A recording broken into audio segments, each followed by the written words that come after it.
The desert sun beat down mercilessly on the Afghan landscape as Lieutenant Sarah Chun adjusted her scope for the third time in 10 minutes. The heat shimmer made accurate ranging nearly impossible, but that was the least of her problems. Through her earpiece, she could hear the frustrated voices of SEAL Team 6 as they radioed their position from the valley below. Overwatch, we've got eyes on at least 4 sniper positions in the hills.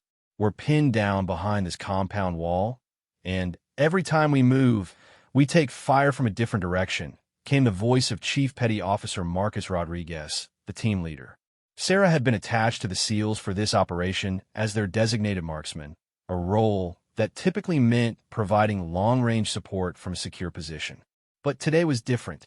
Today, they were facing something none of them had encountered before, a coordinated sniper team that seemed to know exactly where the American forces would be before they even got there. The mission had started simple enough. Intelligence reports indicated that a high-value target, Ahmad Nazir, was operating from a compound in the Khyber province. Nazir was responsible for coordinating attacks against coalition forces and had been linked to several roadside bombings that had killed American soldiers. The plan was straightforward. Insert the SEAL team at dawn, secure the compound, capture or eliminate Nazir, and extract before enemy reinforcements could arrive. But from the moment the team had rappelled from their helicopters, nothing had gone according to plan. The intelligence was wrong, or worse, compromised. Instead of finding a lightly defended compound with a handful of guards, they had walked into a carefully orchestrated trap. Sarah counted muzzle flashes from 5 different positions as the enemy snipers took turns engaging the pinned SEAL team. These weren't amateur fighters with old rifles. The precision of their shots, the coordination of their fire, and their choice of positions all pointed to professional training. Someone had taught these men how to hunt American Special Forces, and they were very good at their job. Overwatch, can you get us a clear shot on any of these guys? Rodriguez's voice crackled through the radio again. Sarah could hear the tension building. They had been pinned for almost an hour, and their ammunition was running low. Sarah studied the terrain through her scope. The enemy snipers had chosen their positions well. Each one was dug into natural cover, with excellent fields of fire over the valley floor where the SEALs were trapped. The positions were mutually supporting, meaning that if she engaged one sniper, the others would immediately have clear shots at her position. Negative on clear shots, she responded. They've got overlapping fields of fire. The moment I engage one, the others will light me up. The situation was becoming desperate. Sarah knew that in sniper warfare, patience was usually the deciding factor. The side that could wait longest, that could resist the urge to rush, typically won. But the SEALs didn't have the luxury of time. Every minute they remained pinned increased the chances that enemy reinforcements would arrive and turn a bad situation into a catastrophic one. As she watched the enemy positions, Sarah began to notice something interesting. The snipers were taking turns firing, but there was a pattern to their rotation. The easternmost position would fire first, then the shot would come from the north, followed by the western position, then the south, and finally the center position before starting the cycle again. It was a disciplined approach that kept the SEALs from being able to predict where the next shot would come from, but it also revealed something about their commander. Whoever was running this sniper team was thinking like an American. The rotation pattern, the mutual support, even the choice to pin rather than immediately eliminate the SEALs, it all suggested someone familiar with American military doctrine. Sarah's mind raced through the possibilities. Foreign military advisors were not uncommon in Afghanistan, but this level of sophistication suggested something more. Rodriguez, I need you to try something for me, Sarah said into her radio. On my mark, I want your team to move toward the eastern position. Not far, just enough to draw fire. Can you do that? Roger that, Overwatch. Standing by. Sarah watched the eastern position through her scope, waiting for the right moment in the firing pattern. When the center sniper fired his shot, she keyed her radio. Mark! The SEAL team moved as one, crossing about 10 meters of open ground before diving back into cover.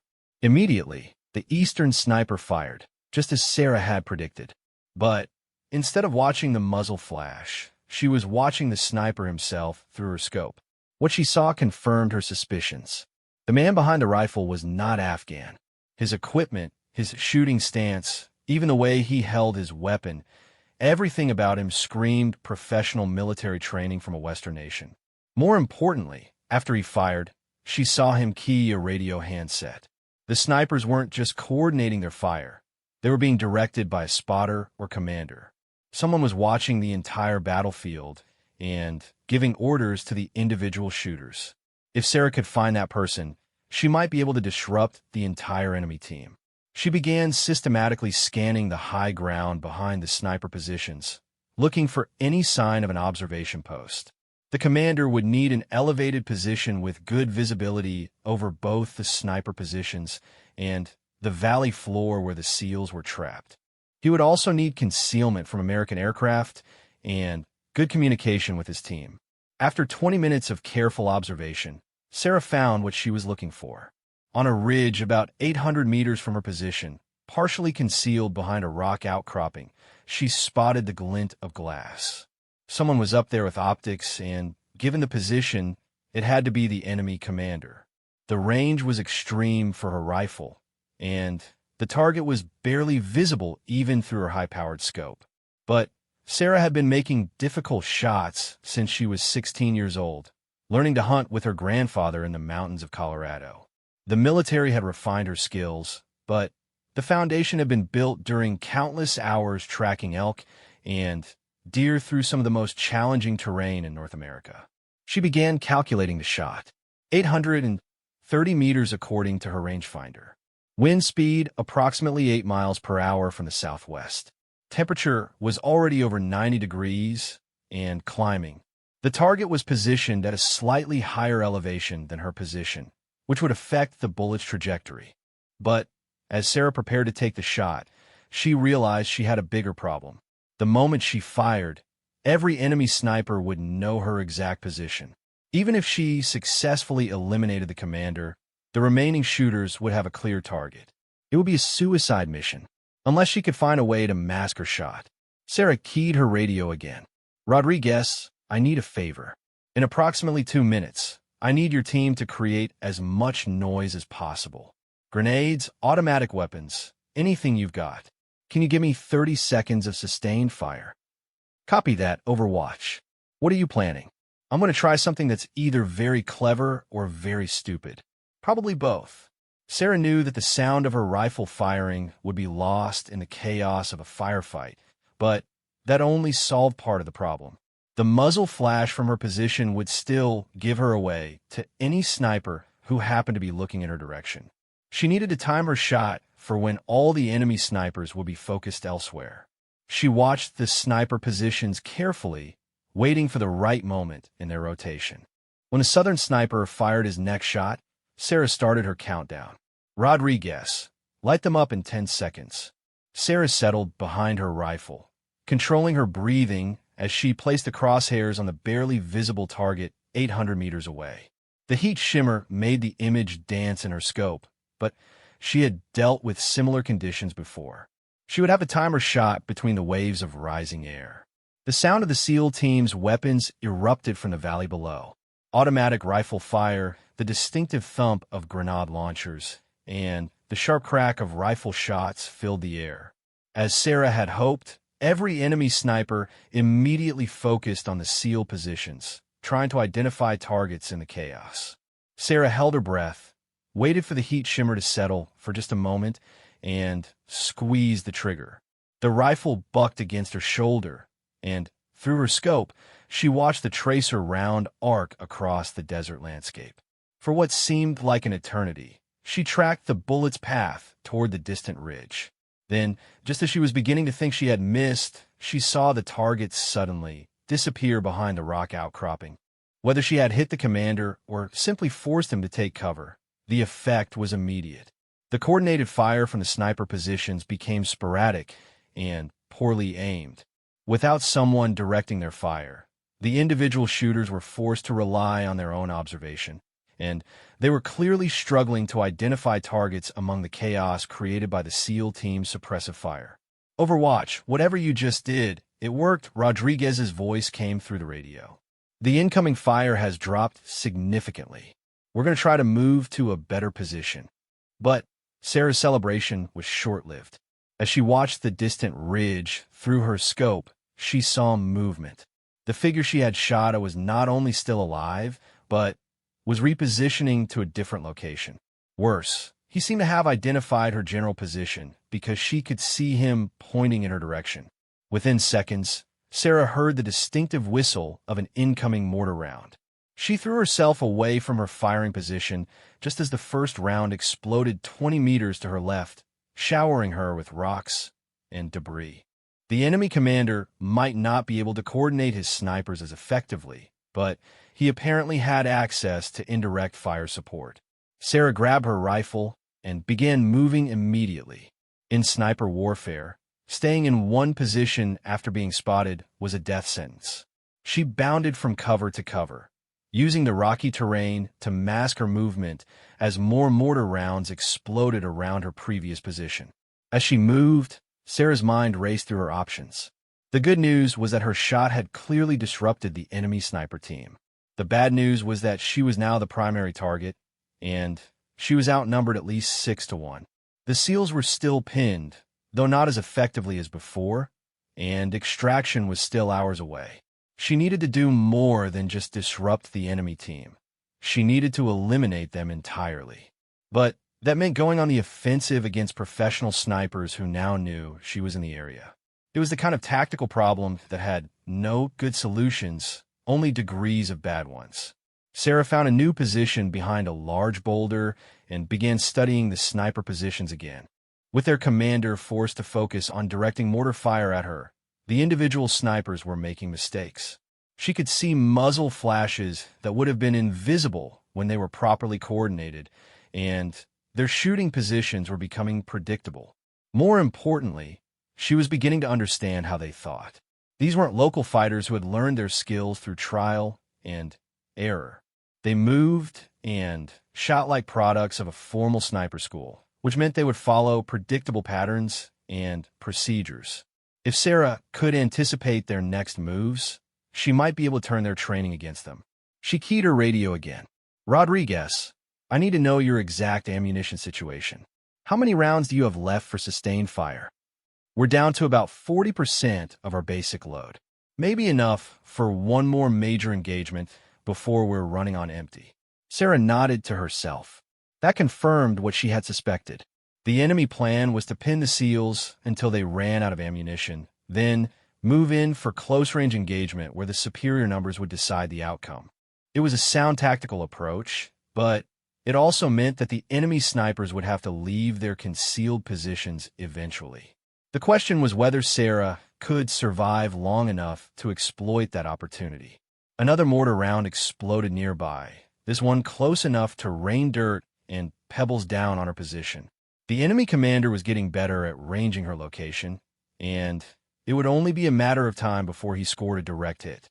Sarah made a decision that went against every principle of sniper warfare she had ever been taught. Instead of continuing to seek better cover, she was going to move closer to the enemy positions. It was counterintuitive and dangerous, but it was also the last thing they would expect from an isolated American sniper. She began working her way down the hillside, moving from one piece of cover to the next as mortar rounds continued to fall behind her.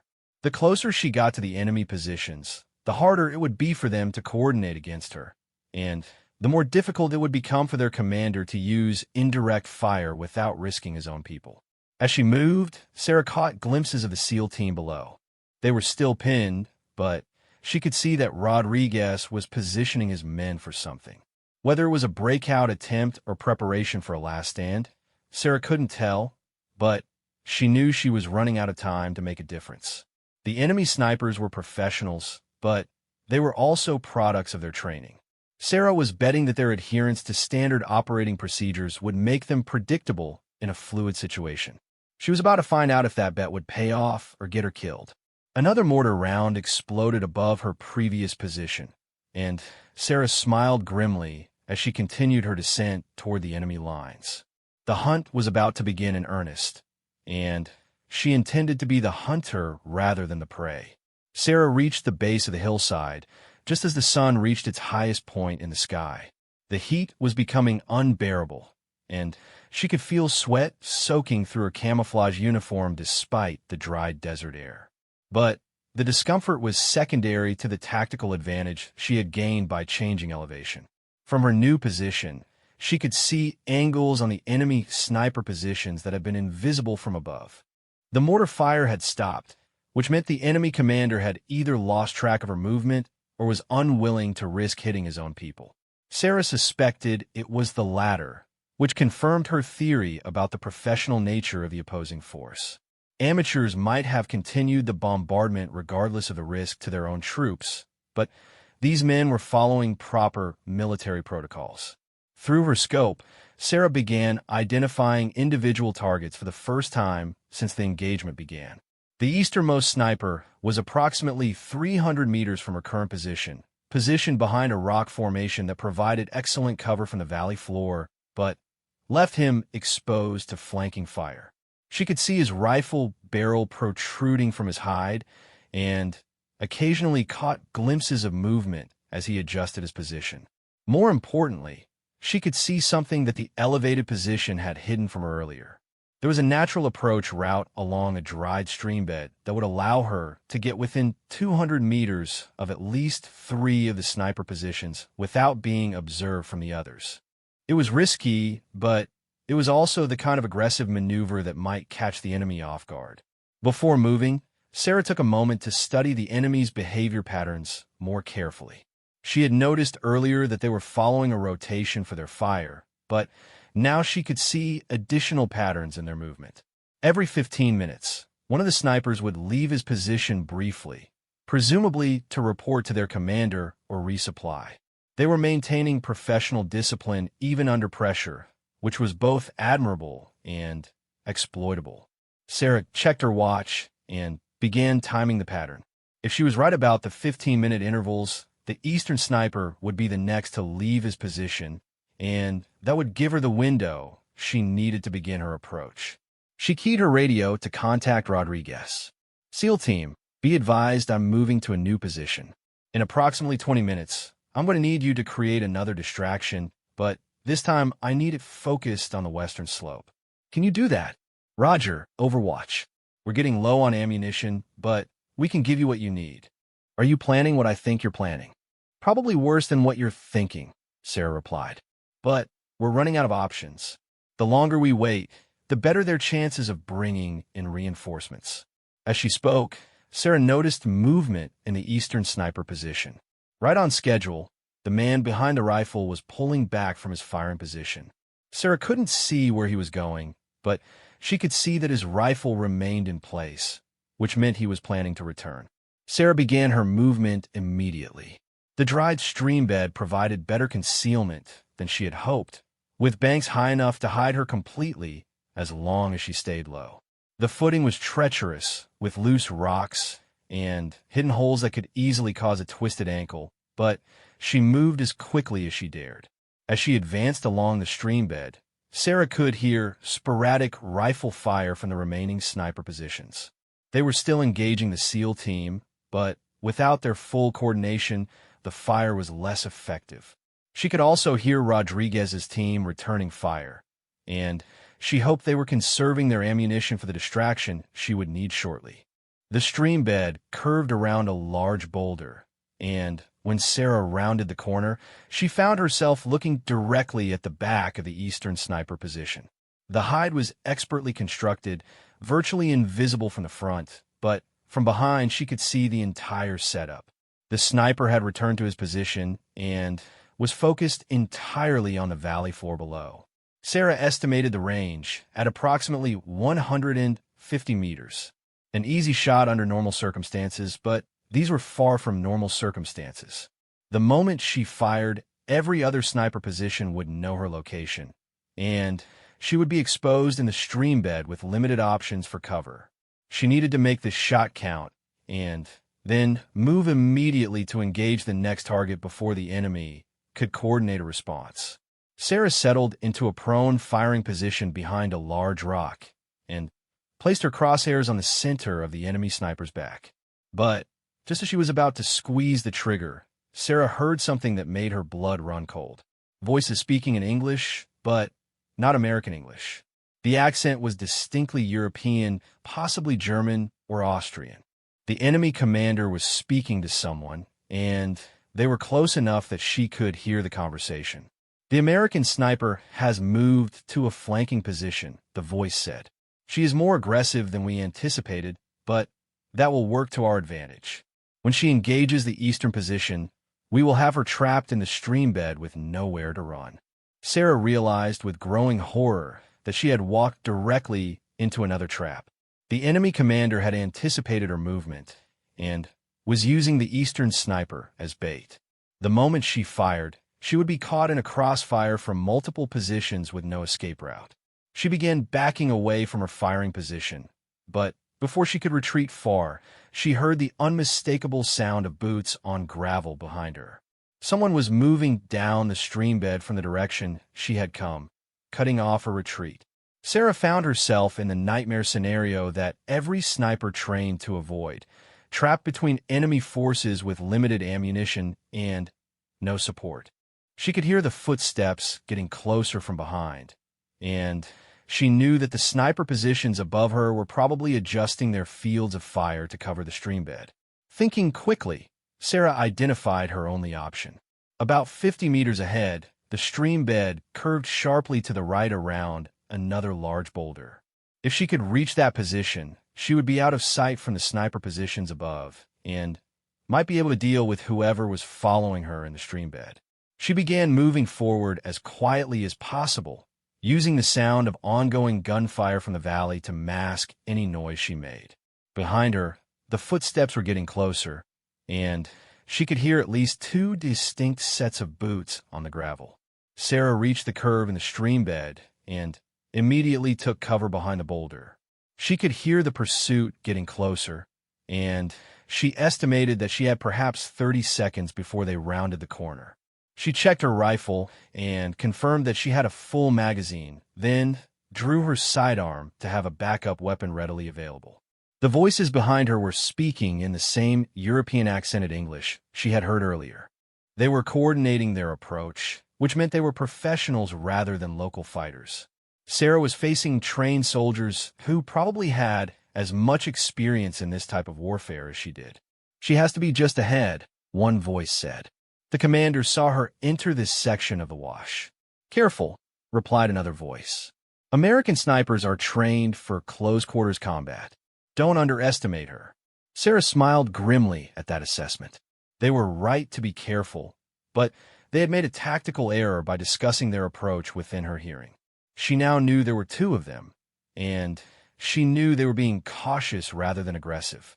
She positioned herself so she would have a clear field of fire when they rounded the corner, then keyed her radio one last time. "Rodriguez, I need that distraction now. Western slope, everything you've got. Copy, Overwatch. Danger close fire coming your way." The sound of automatic weapons fire erupted from the valley below, and Sarah could hear bullets impacting the hillside above the stream bed. The SEAL team was firing at the western sniper positions, which would force those shooters to take cover and hopefully draw their attention away from the stream bed. The 2 pursuers behind her picked up their pace, apparently thinking that the increased gunfire meant their quarry was trying to escape. Sarah heard them round the corner behind her and immediately opened fire. Her first shot caught the lead man's center mass, dropping him instantly. The second man dove for cover behind a rock, but Sarah had anticipated the movement and put 2 rounds into his position before he could get settled. The stream bed fell silent except for the distant sound of gunfire from the valley. Sarah waited for several seconds, listening for any sign of movement, then carefully advanced to confirm that both threats had been eliminated. Both men were European, as their accents had suggested, and their equipment was military grade, but without any national markings. Sarah quickly searched their bodies for intelligence, finding maps of the area with the SEAL insertion points marked in detail. Someone had provided the enemy with accurate information about American battle plans, which explained how they had been able to set up such an effective ambush. But she didn't have time to analyze the intelligence thoroughly. The gunfight in the stream bed would have alerted every enemy position to her location, and she needed to move immediately before they could coordinate a response. Sarah began moving down the stream bed again, but this time she was looking for a way to climb out and get back to higher ground. The dried wash had served its purpose as a concealed approach route, but now it was a trap that could become her grave if she remained in it much longer. She found a section where erosion had created a natural ramp leading up the bank and climbed out of the stream bed. Immediately, she could see that the tactical situation had changed dramatically. The sustained fire from the SEAL team had forced the Western sniper positions to relocate, and she could see movement on the hillside as they tried to find new firing positions. More importantly, the enemy's careful coordination had broken down. Without their commander's direct oversight, the individual snipers were making decisions independently, which created opportunities for Sarah to exploit. She could see the eastern sniper position from her new location, and the man behind the rifle was clearly agitated. He was scanning the area where the gunfire had erupted in the stream bed, but he wasn't maintaining proper discipline about his concealment. Sarah could see his entire profile as he searched for targets. The range was approximately 200 meters, well within her effective engagement range. Sarah settled behind a cluster of rocks and placed her crosshairs on the target. This time, there was no hesitation. She squeezed the trigger and watched the enemy sniper slump forward over his rifle. Immediately, Sarah began moving to a new position. The remaining snipers would have heard the shot and seen the muzzle flash, and they would be trying to locate her position for return fire. She bounded from cover to cover, using the broken terrain to mask her movement as rifle bullets began impacting around her previous position. But something had changed in the enemy fire. Instead of the coordinated, disciplined shooting she had faced earlier, the remaining snipers were firing rapidly and without careful aim. They were letting emotion override their training, which meant they were making mistakes. Sarah reached a new position with a clear view of the northern sniper's hide. The man behind the rifle was firing repeatedly at her previous position, apparently not realizing she had moved. His muzzle flashes were clearly visible, and he was silhouetted against the skyline as he leaned forward to acquire targets. Sarah took careful aim and fired. The northern position fell silent. 3 down, at least 2 to go, plus their commander. Sarah was beginning to turn the tactical situation in her favor, but she knew that the remaining enemy forces would be getting desperate. Desperate opponents were dangerous because they might abandon caution entirely and try to overwhelm her through sheer aggression. She keyed her radio to check on the SEAL team's status. "Rodriguez, what's your situation?" "Much better, Overwatch. The incoming fire has dropped significantly. We're preparing to move to a better position and try to link up with you." "Negative," Sarah replied immediately. "Stay put for now. There's still enemy forces active, and I don't want you caught in the open. Give me another 10 minutes to clean up the remaining positions." As she spoke, Sarah was scanning the remaining known sniper locations. She could see movement in the southern position, but the western position appeared to have been abandoned. The enemy was consolidating their remaining forces, which suggested they were either preparing for a final stand or planning to withdraw. Sarah decided to test their resolve. She deliberately exposed herself for a few seconds in a position visible from the south, then immediately took cover as rifle fire erupted from that direction. But instead of the single, carefully aimed shot she expected from a professional sniper, she heard multiple rapid shots that indicated panic firing. The remaining enemies were losing their discipline, which meant it was time for Sarah to become aggressive.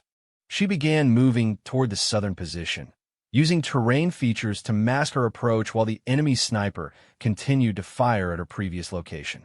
As she got closer, Sarah could hear voices again, but this time they were speaking in what sounded like Arabic rather than English.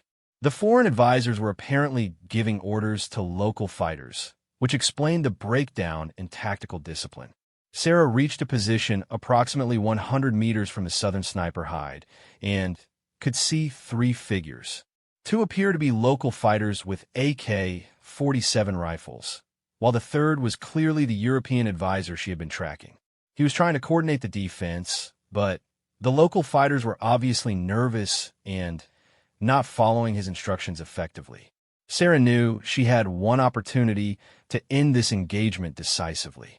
If she could eliminate all three targets quickly, the threat to the SEAL team would be over. But if she only wounded one or missed entirely, they would all go to ground, and she would be facing a prolonged gun battle against opponents who knew the terrain better than she did.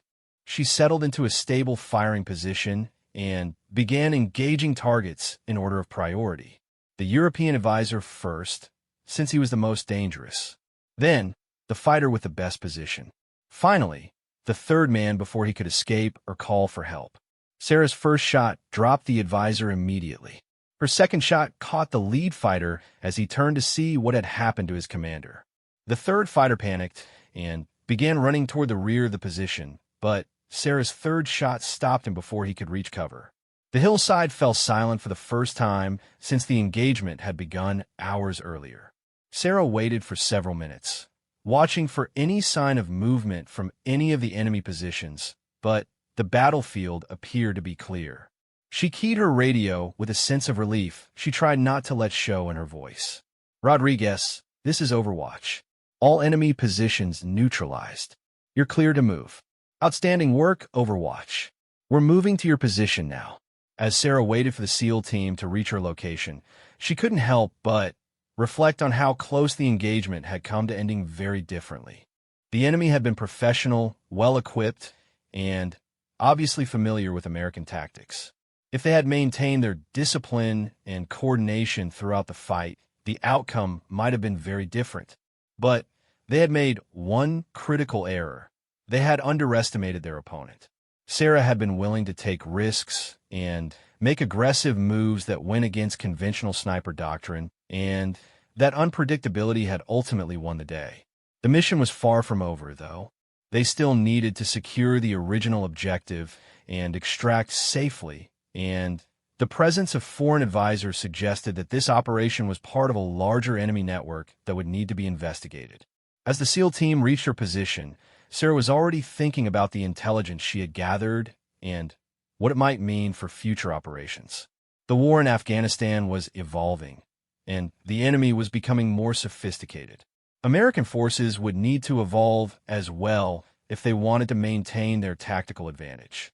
Chief Petty Officer Rodriguez reached Sarah's position 20 minutes later, moving with the careful precision of a man who had spent too many years in hostile territory to take unnecessary risks.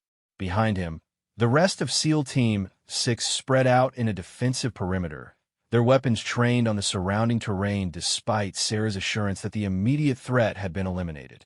"Hell of a job, Lieutenant," Rodriguez said as he dropped into cover beside her. "I've been doing this for 15 years, and I've never seen anyone turn a situation around like that." Sarah nodded her acknowledgement, but kept her eyes on the distant ridgeline where she had first spotted the enemy commander. Something was bothering her about the entire engagement, and she couldn't shake the feeling that they were missing something important. "Chief, we need to talk about what we found here," she said, pulling out the map she had taken from the dead Europeans in the stream bed. "This wasn't a random ambush. Someone fed them detailed intelligence about our operation." Rodriguez studied the maps, his expression growing darker as he recognized the accuracy of the markings. Every planned checkpoint, every alternate route, even their extraction points were clearly marked in red ink. The level of detail suggested access to classified planning documents. "This is our complete operations order," Rodriguez said quietly. "Whoever provided this information had access to our mission briefings." Sarah had reached the same conclusion, and it raised disturbing questions about operational security and possible intelligence leaks. But those concerns would have to wait. They still had a mission to complete, and the presence of foreign advisors suggested that their original target might be even more significant than intelligence reports had indicated. "What's the status on the compound?" Sarah asked. We conducted a preliminary reconnaissance while you were dealing with the sniper positions, Rodriguez replied. The target building appears to be abandoned, but there are signs of recent activity. We also found evidence that someone knew we were coming and cleared out in a hurry. Sarah considered this information along with what she had observed during the firefight.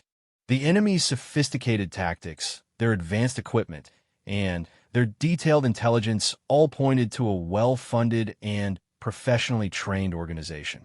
But the fact that they had chosen to ambush the SEAL team rather than simply avoiding them suggested they had something in the area worth protecting. Chief, I think we need to expand our search, Sarah said. The intelligence might have been wrong about the specific location, but I don't think the target has left the area entirely. Rodriguez nodded slowly. I was thinking the same thing.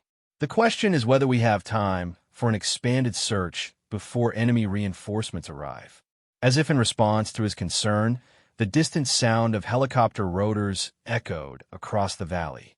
Both Sarah and Rodriguez immediately took cover and scanned the sky for the source of the noise. After a moment, Sarah spotted 2 aircraft approaching from the north, flying low and fast. Those aren't ours, Rodriguez said, confirming Sarah's assessment through his binoculars. The helicopters were Soviet-era Mi-17s, probably flown by contractors or foreign military personnel. They were heading directly for the compound area, which meant that someone had called for evacuation or reinforcement. Either way, it confirmed that high-value targets were still in the area. We need to move fast, Sarah said. If they're coming to extract someone, we have maybe 10 minutes before those birds are back in the air. Rodriguez was already signaling his team to prepare for immediate movement. Chun, Williams, take point and move toward the compound. Martinez, you're with me on Overwatch. Thompson, establish comms with our extraction team and tell them to be ready for immediate pickup.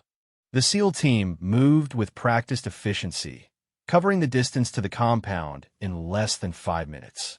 Sarah provided overwatch from an elevated position while Rodriguez led his men in a rapid but methodical clearing operation. Through her scope, Sarah watched the helicopters land near a secondary building that had not appeared in their original intelligence reports. The structure was partially hidden by natural terrain features and would have been invisible from aerial reconnaissance. Several figures emerged from the building and began moving toward the aircraft with obvious urgency. Rodriguez, you've got movement at grid reference 394 to 782, Sarah reported. Multiple individuals moving to helicopters at a secondary structure approximately 800 meters northeast of your position. Copy that. Can you identify any of the individuals? Sarah adjusted her scope's magnification and studied the figures carefully. Most appear to be local fighters or support personnel, but one man stood out from the rest.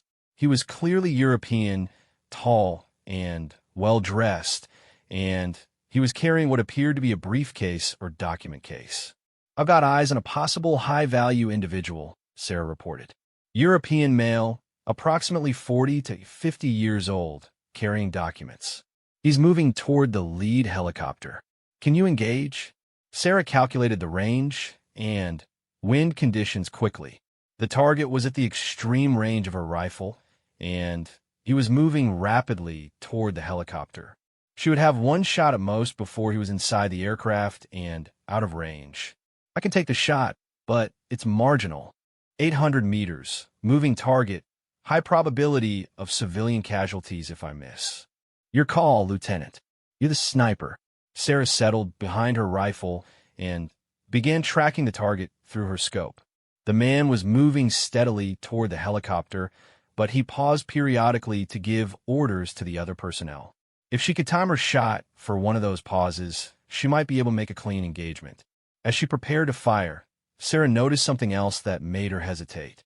The man was not just carrying documents. He was wearing what appeared to be a suicide vest under his jacket. If she hit him, the explosion might destroy whatever intelligence he was carrying and could kill innocent personnel nearby. The tactical situation was becoming more complex by the moment. Sarah keyed her radio to report the new information. Rodriguez, be advised the target is wearing what appears to be an explosive vest. Engaging with rifle fire could result in detonation and loss of intelligence value. Understood. Stand by. Through her scope, Sarah watched as the man reached the helicopter and began climbing aboard. In seconds, he would be airborne and beyond their reach. But as he paused in the aircraft's doorway to look back at the compound, Sarah noticed something that changed everything. The man was not wearing a suicide vest. What she had mistaken for explosives was actually a bulky protective vest, the type worn by high-ranking officials in hostile territory. More importantly, she could see his face clearly for the first time, and she recognized him from intelligence briefings. Rodriguez, I've got positive identification on the target, Sarah reported with growing excitement. That's Viktor Kozlov, former Russian Spetsnaz colonel.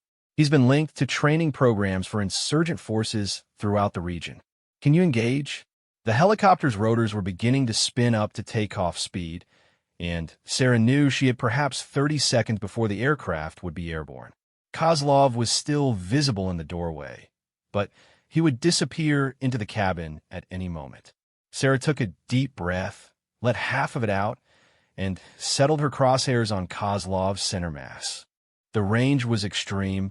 The target was partially obscured by the helicopter structure, and the rotor wash was beginning to affect wind conditions around the aircraft. It was the most difficult shot she had ever attempted under combat conditions. But Sarah had not come this far to let a high-value target escape. She squeezed the trigger smoothly, following through with perfect form despite the challenging conditions. Through her scope, Sarah watched the bullet's traceable path across the 800 meters of desert landscape.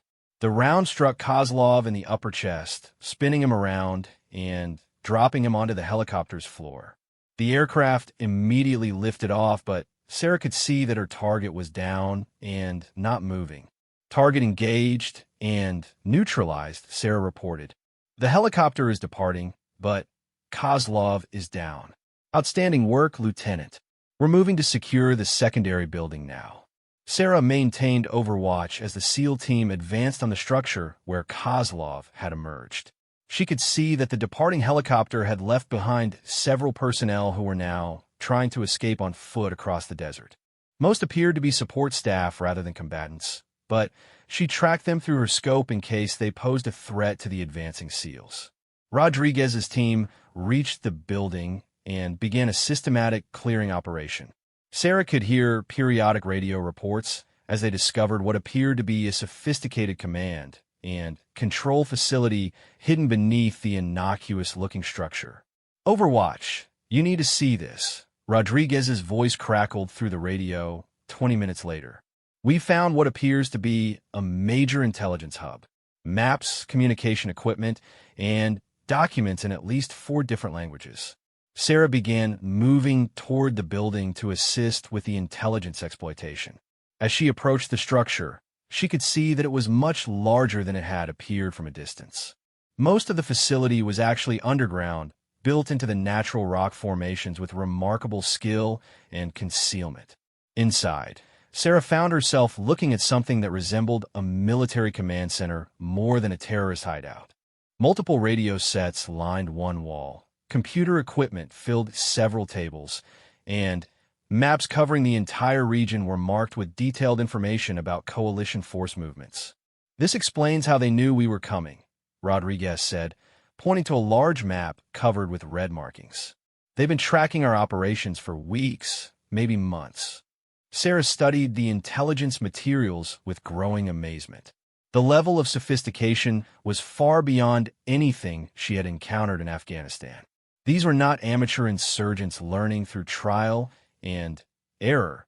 This was a professional military intelligence operation being conducted by foreign personnel. Chief, look at this, one of the SEALs called from a computer workstation. These files show coordination with similar facilities throughout the region. This is part of a much larger network. Sarah joined the sailor at the computer and began scrolling through the files he had discovered. What she found confirmed her worst fears about the scope of the enemy operation. The facility they had uncovered was just one node in a sophisticated network that appeared to span multiple countries and involves significant foreign military support. "We need to get this intelligence back to headquarters immediately," Sarah said. "This changes our entire understanding of what we're facing out here." Rodriguez nodded grimly. "I've already called for immediate extraction. Our bird should be here in 30 minutes. As the SEAL team prepared the intelligence materials for transport, Sarah couldn't help but think about how close they had come to walking into a perfectly orchestrated trap. If she hadn't been able to disrupt the enemy sniper team, the entire operation would have ended very differently. But more importantly, the intelligence they had captured suggested that American forces throughout the region were facing a much more sophisticated enemy than anyone had realized. The random attacks and ambushes that had been attributed to local insurgents were actually part of a coordinated campaign being directed by professional military personnel with access to advanced equipment and intelligence. "Lieutenant," Rodriguez said as they prepared to depart, "I want you to know that what you did here today probably saved a lot of American lives. Not just ours, but all the troops who would have walked into future ambushes if this network had remained operational." Sarah nodded her acknowledgement, but she was already thinking about the implications of what they had discovered. The enemy was learning and adapting, bringing new levels of sophistication to the battlefield. American forces would need to evolve their own tactics and procedures to maintain their tactical advantage. As the extraction helicopters appeared on the horizon, Sarah took one last look at the facility they were leaving behind. Tomorrow, analysts at headquarters would begin the process of unraveling the intelligence network they had uncovered. But Sarah knew that this was just the beginning of a new phase in the conflict. The enemy had shown they could coordinate complex operations, infiltrate American planning processes, and field professional military personnel against coalition forces. The war was changing, and Sarah knew that her role as a sniper would become even more critical in the battles to come.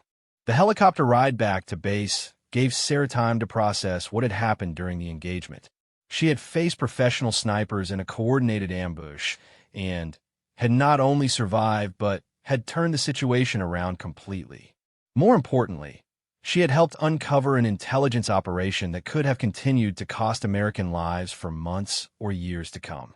But Sarah also knew that her success had come at cost. The enemy now knew that American forces had someone capable of disrupting their carefully planned operations.